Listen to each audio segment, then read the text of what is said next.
Hey, good evening. It's Wednesday, June 19th. Welcome back to Everyday Talk 24/7. There's less than 24 hours left in spring, because tomorrow at 4:20 Eastern Time, summer starts. Anyway, it's so great to be with you. Love the background. You see the moon in the background. The sun is over in that direction setting. Cool breeze blowing. I could not be in a better place. And talking to you is really special. So last night we asked a question. What if God doesn't do what we want? Well, tonight I've got another question for us to consider. And the question is, how is what if destructive to our faith? You see, when we ask the question, what if, it's not so much of a question as it's a challenge. What if God doesn't come through? What if things don't change? What if all my fears come true? It eats at us and destroys our faith. Jesus uses very common everyday examples to people who struggle with things just like you and I do. People who are worried and concerned about what they're going to eat, how they're going to survive, what they're going to wear.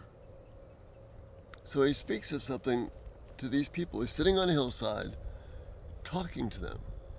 Not to the rich and famous, not to the religious movers and shakers, but to people like you and me. He's addressing us where we are in the moments of our life. And he says this. We look at Matthew chapter 6, verses 28 to 34, but I'm just going to be focusing on the first part. And why do you worry about clothes? See how the lilies of the field grow. They do not labor or spin. Yet I tell you, not even Solomon in all of his splendor was dressed like one of these. If that is how God clothes the grass of the field, which is here today and tomorrow is thrown into the fire, will he not much more clothe you, O you of little faith? So do not worry, saying, what will we eat? What will we drink? What will we wear? For the pagans run after all those things, and your heavenly Father knows that you need them. But seek first his kingdom and his righteousness, and all these things will be added to you as well. Seek first the kingdom of heaven. Seek first the kingdom of heaven. Therefore, don't worry about tomorrow, for tomorrow will worry about itself. Each day has enough trouble of its own. So asking, what if tomorrow is destructive to us? Let me look again at verse 28. Why do you worry about clothes? See how the lilies grow. They do not labor or spin, yet I tell you, Solomon, in all of his splendor, was not dressed like one of these. Coming up on the screen right now is a picture of a lily. It's the internal picture. The leaves are, you can see them kind of folded, but with the camera, I got a little bit inside and you can see the beautiful, intricate outworking in this lily that we often don't even take time to look at. But God has done such a marvelous job of displaying this beauty.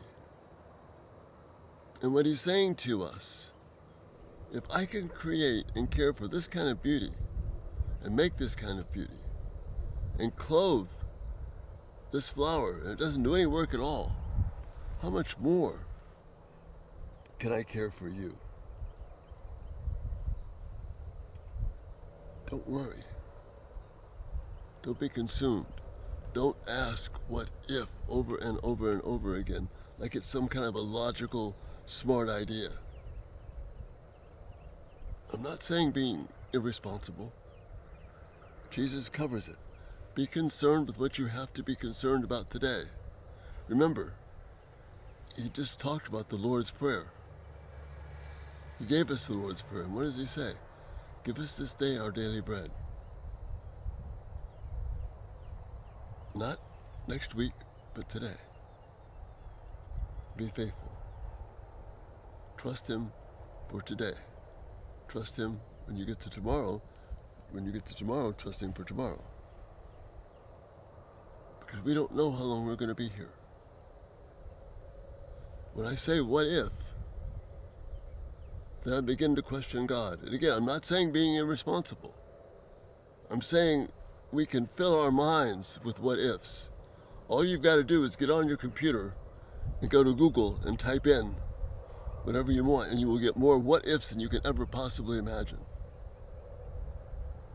And the passage is telling us the pagans run after all these things. Just because you could do a Google search and come up with 10,000 different answers, just 1,000 different references that all underline and support the what if question, that moves us away the simplicity of this passage.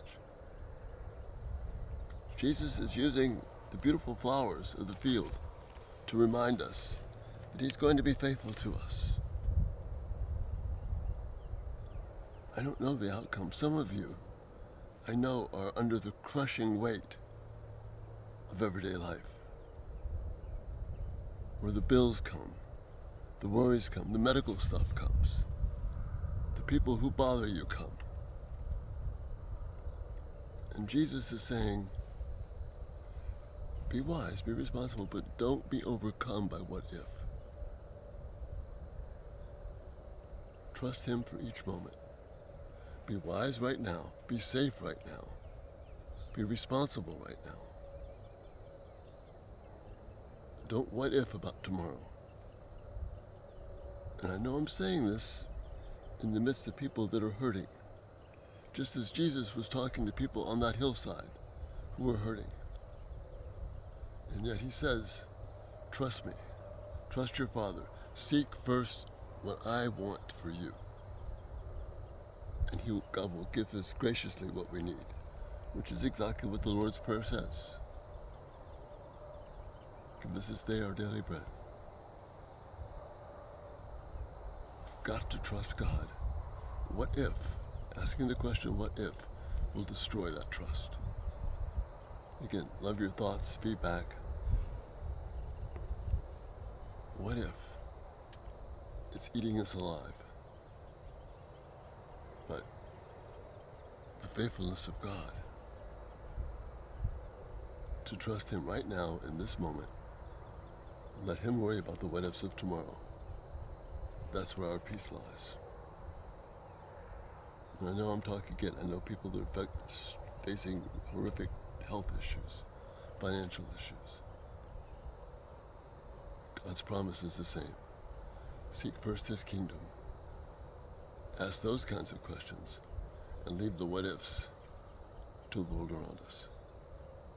Thank you for being here, and Lord willing, we'll see you tomorrow. You have a great night. Bye-bye.